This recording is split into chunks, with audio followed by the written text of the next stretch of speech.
You know, if there's one time that I'm not too concerned about fashion, it's when entering a cave. I mean, who's going to see you? Well, except you all. Joining us on this particular outing is Dr. David Thomas, professor of biology at Lyon College in Batesville, otherwise known as the Cave Doctor. Also coming along with us are a few of his elite student cavers. Y'all ever seen the movie Descent?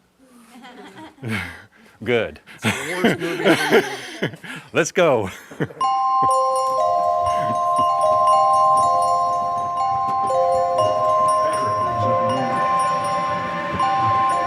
In 2008, Dr. Dave Thomas began his cave research, getting students involved with some out-of-this-world subject matter, such as bacteria and chemosynthesis, oxidizing metal and rocks to make food. And thus, from there, wild caves became a secondary classroom for his students. So students got involved with this first just to help me do with the caving, because we want to have at least 3 people on a cave team, and then that got a lot of them interested in the research as well. And so now we've got students who are, some are interested in the microbiology, some are more interested in the cave animals and doing that type of research. As far as the wild cave is concerned, we treat this as the animal's home. We're the visitors here, and so we try and do our best not to disturb them any more than is necessary, and then also to keep the cave clean. In fact, most of the caves that we explore are privately owned because public land caves have been closed due to white nose syndrome. And the cave owners like to know that we're in there actually helping keep their cave healthy and taking out the trash. And we do get cave visitors that come in and use it as a party spot and really make a big mess behind. And so it's quite often. We've cleaned out this cave fairly well. Other caves we work on, every time we go in there, there's new trash that we have to take out. And so we try and let the students know that this is a wild spot and we want to keep it wild, and since these are privately owned, we want to keep good relations with cave owners. What gets your adrenaline flowing about going into a cave? I've always, myself looked at it as visiting an alien world without leaving planet Earth. That's actually very much the reason I started this, is we're looking at caves as a model for possible life elsewhere, say on Mars or Europa. And for me, it's going into some place that humans don't normally live. And there's always, I think most cavers always dream of finding new caves and new passages and being the first one there. And that hasn't happened with us yet.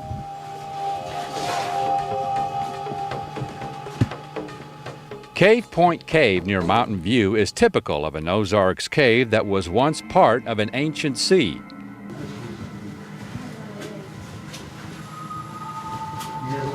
Right up in here we have fossils of crinoid stems. These are ancient relatives of things like the sea anemone. So all the rock here was at one point underwater, probably a 250 million years ago. Over here.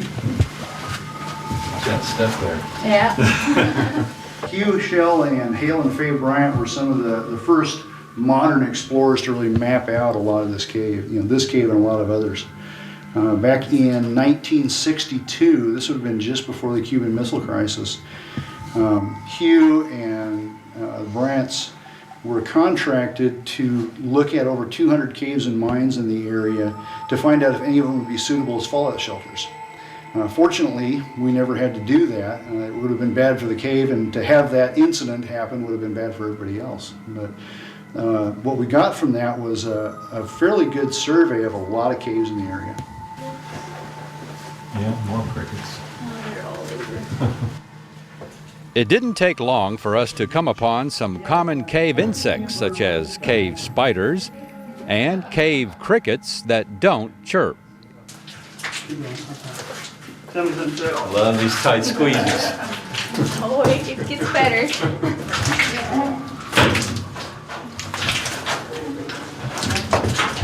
Well, we saw spiders, we saw a cave cricket. Now we need salamanders and bats, I think.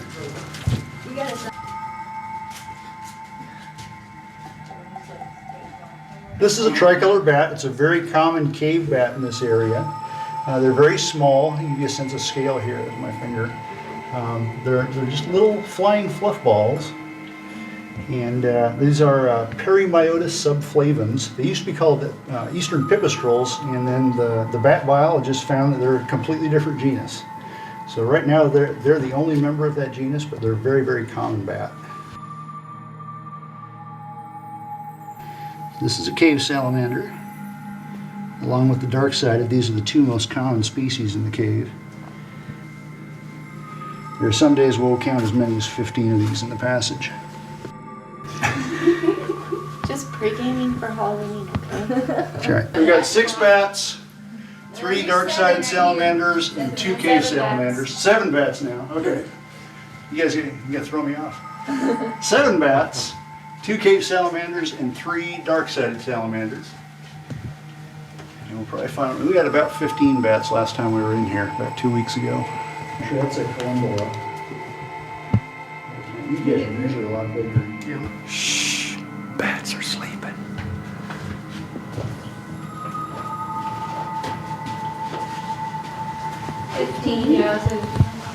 Well, we have a date here of 1878, and you'll see several dates like that in this cave during the 1800s because the settlers in the area knew about this cave and came into it pretty often. This was basically a party cave for a lot of people. You remember to bring the cards? Cards? Yeah, playing cards.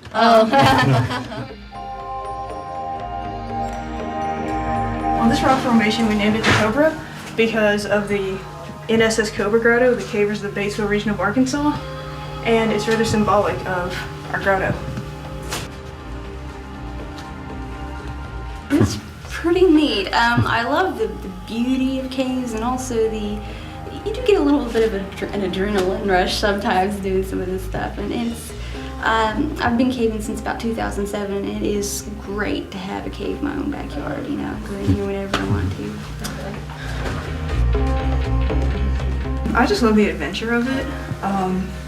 I thought, exploring caves was really unique, and I just love the thrill of the adventure and seeing just all the various formations in caves and just seeing creatures that you would never see on the surface. Really is neat, isn't it? Oh yeah. And also just the microbiology of it, just all the bacteria and the microscopic organisms that you never would think that was there, and just their unique characteristics. Probably dark-sided. I really enjoy how each cave is different and all the different formations and everything like that. And also with the research we're doing this semester, we're looking at the population species, and so getting to see all the different animals. And here, there's a big abundance of spiders and other, at the same time we went to, we saw a lot of salamanders, and so each cave is different, and so it's really cool to see just the differences in each cave, and that's just in Arkansas. So maybe going to a different state or something, that'd be really cool to see how their caves differ from here in Arkansas. So it's really cool like that. But I enjoy that. And what are your plans for the future? Well, I'm a senior, so I'm actually going and dealing with graduate school work right now and everything, but I'm actually wanting to go into marine biology and dealing with marine mammals. So getting to work with animals in this is really cool as well. So I'll be working with animals and getting to do all that, so that'll be cool. I like all the animals that we find in here, and I like the physical activity of it too. Some of the other caves involve a lot of crawling, and usually some army crawling. It's pretty fun. Yeah, I noticed we were coming by and you said, oh, that'd be a good pet. There's a bat, I want to have that for a pet. Yeah. It really is fascinating what you find in here. And it's, I guess, what are your plans for your career, your future? Well, I'll graduate Lyon in 2014 with a degree in biology, and then I want to go to graduate school for animal behavior. So I can play with things like bats all day.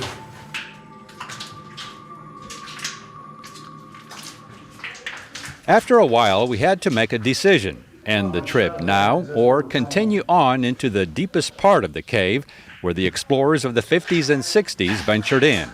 We decided to go for it. In normal conditions, what you're looking at here is half full of water. And so this time of year, since we've had such a dry summer and fall, we can actually crawl back in here. Usually you get about halfway into that crawl space and it sumps out. And unless you can breathe water, you're stuck. You have to turn around. So So get down and dirty we did. Now this is what wild caving is all about. Okay, right at this point is where we usually hit water, and it'll be up to the ceiling here. Since this passageway is so tight, videographer Jeffrey James had to inch his way through, manipulating the camera in front of him as best as he could. You're almost there. At least I'm dedicated. After what seemed like half an hour of this, we finally reached the end of the cave. One of those Dirty Jobs episodes. So the double dollar sign there was Hugh Shell's mark. And back in the 50s and 60s, it was considered acceptable to do this with your carbide lamp. It's just soot. If we wanted to, we could wash it off. But here it says Hugh Shell and has his National Speleological Society number of 5348. In comparison, my NSS number is in the 50,000, so this is quite a while ago.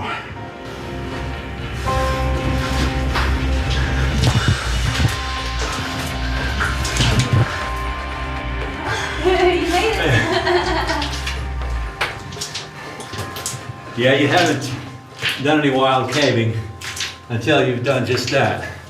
The army crawl through a wild cave. Now that's exploring a wild cave, I tell you what, for sure. Yeah.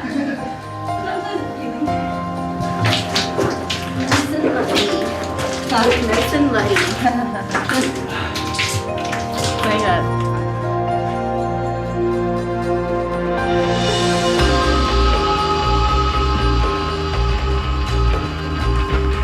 Free at last! Free at last!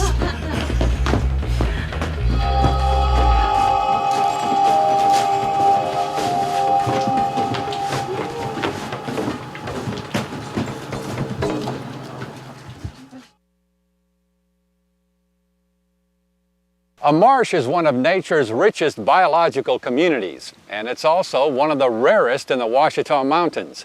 This is Richardson Bottoms, a 100-acre marsh north of Lake Ouachita.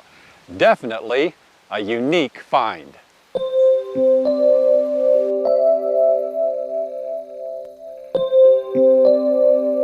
Richardson Bottoms Wildlife Viewing Area is located 5.5 miles east of Story off Highway 298.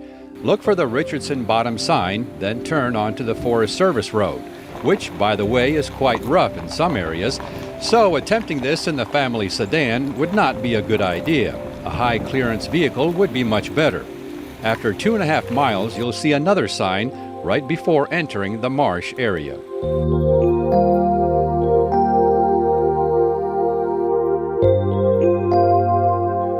Richardson Bottoms was named after one of the early families who settled here. The marsh itself was created when beavers dammed up a small stream.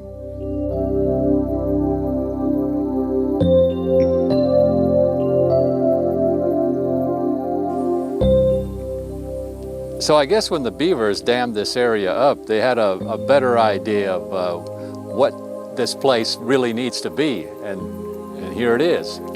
Richardson Bottoms is such a unique area, and it's right in the middle of a pine oak forest, and so it occupies it's kind of a little jewel in the middle of nowhere. And the beavers back the water up, and it sometimes covers up close to 100 acres.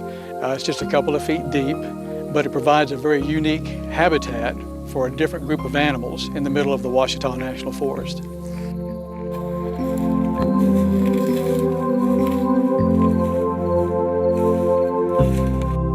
This unique wetland provides nurseries for waterfowl, songbirds, and wading birds. Spring and summer are the best times to see the wading birds.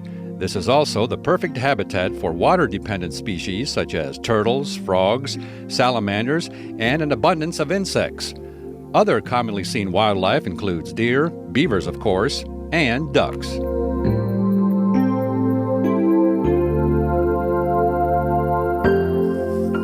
Tell us the story of all these boxes out here. I take it are wood duck boxes. That's correct, they are wood duck boxes, and they were placed here because pine trees offer few cavities. Typically hardwood trees are the ones that are used by these animals, and so we supplemented the availability of cavities by placing these nest boxes here. And normally this whole area would be like probably what, Knee deep at least? It would be. Waist deep? It would be. It would be about waist deep in here. We'd be wearing waders if this was a little bit wetter time of the year. Which in the springtime, I imagine that's the... Right through the winter and into the spring until early summer when it starts drying out. And then it greens all back up in here, and then a lot of animals come in and utilize the plants that have been produced during the dry season. And right now, earlier you mentioned you look like you said maybe some of the hogs were coming through here. Look. It looks like we've had some rooting around going on out here. This is the kind of damp, moist soil with lots of invertebrates in it that you would expect them to be messing around in, and this is what it looks like's happened here.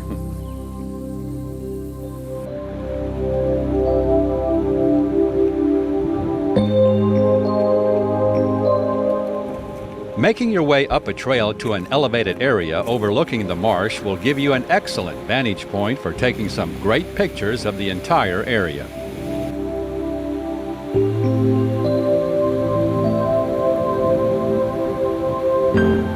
This piece of land was swapped with a timber company to the Forest Service, and at the time we came out and looked at it, and the Forest Service decided that the best use would be to leave it alone because it was so unique. And so when the water level is down, you have an opportunity to see the stumps, which are the remnants of the loblolly pines that were planted here. And all around this Richardson Bottoms, also we have loblolly pine plantations that once they're allowed to mature, they'll be removed or harvested, and then this area will be replanted with native shortleaf pine. Now the Richardson Bottoms will be replanted with shortleaf pine, but the surrounding area will. Now, at the time when the beavers dammed it up, you and the district ranger, you had to make a decision whether to drain it and replant it, or hey, we're going to leave this alone. That's true, and the district ranger, John Archer, looked at it and said, you know, this is a really neat looking place, and it's so different from anything else that we have that we decided that the best thing to do was leave it alone and let Mother Nature take its course. And if the beavers ever left and it reverted back to dry ground, then we could do something else with it. But the Forest Service made a good decision here. And that they did. Protecting special places like this results in a greater variety of animals living in a national forest. Biodiversity working at its best. Experience and explore for yourself Richardson Bottoms Wildlife Viewing Area north of Lake Ouachita.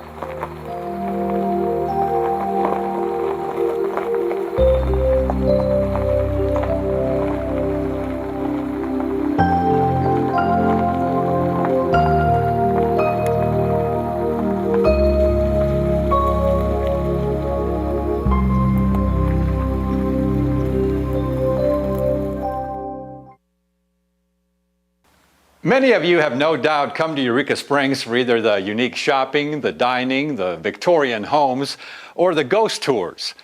But have you ever checked out the springs of Eureka Springs? Because after all, as they say, it is the city that water built.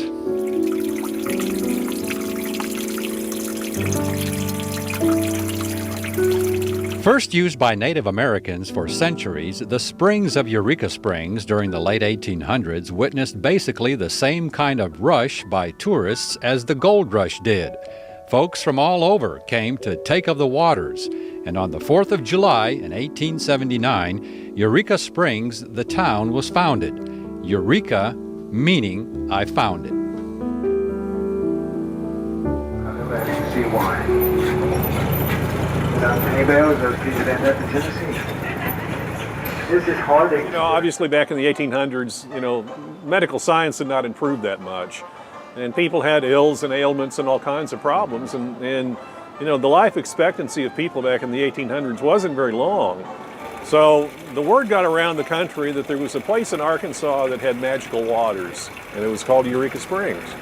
So people started doing all kinds of things to get here. They sold all their possessions, they'd move everything they would have to come here to this place just to go ahead and take the waters. And it created a couple of parts of town. We've got an east side and a west side of town, north side, south side too. And people kind of congregated around these springs to take in the waters. And for some people, you know, it was a little superstitious, I think, but they felt better. Some people lived, you know, ripe old ages, some people did not. But the whole foundation of Eureka Springs and the reason the town was here is because of the springs that were here and the water and the healing powers that people thought were here. So it's a really fascinating story about, you know, how a town comes together and what brings people together in one place.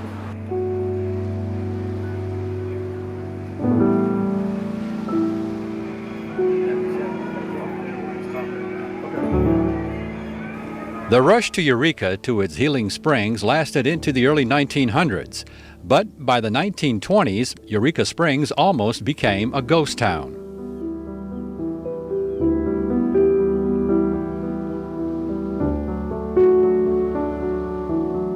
It wasn't until 1981 when the Eureka Springs Parks and Recreation Commission was created to maintain city-owned spring reservations and parks. It's this group of volunteers who began to restore the historic springs.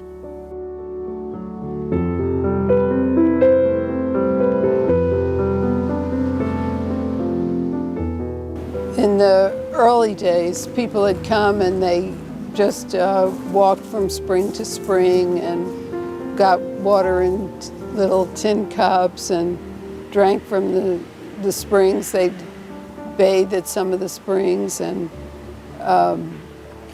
just, eat healthy food and go up and down the hills here. And then with antibiotics and that kind of thing, it lost the popularity as a health spa destination.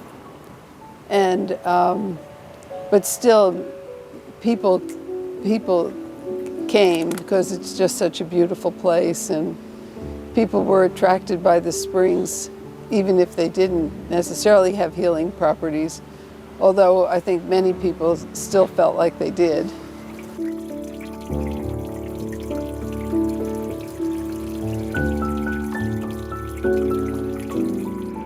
And so today, as in the early days, the best way to experience the springs is to get out of your vehicle and just walk the town.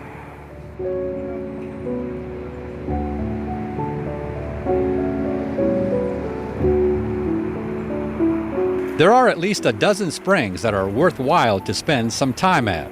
One of them is Sweet Spring, across from the post office. Early residents claim the water tasted sweet. Also, to the left of the spring are stairs that lead up to a path that is one story above street level. That path will eventually take you to Harding Spring, to a bluff overlook of the town. Legend has it that a Native American's chief daughter threw herself off the bluff because she didn't want to marry her father's choice for a husband. And of course, it's called Lover's Leap.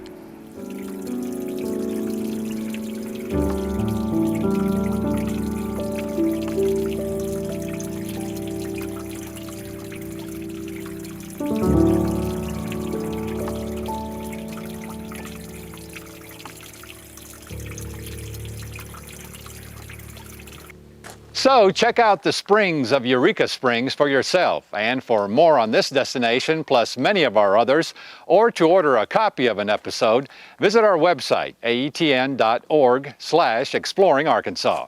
And we'll see you again the next time for another exciting adventure on Exploring Arkansas.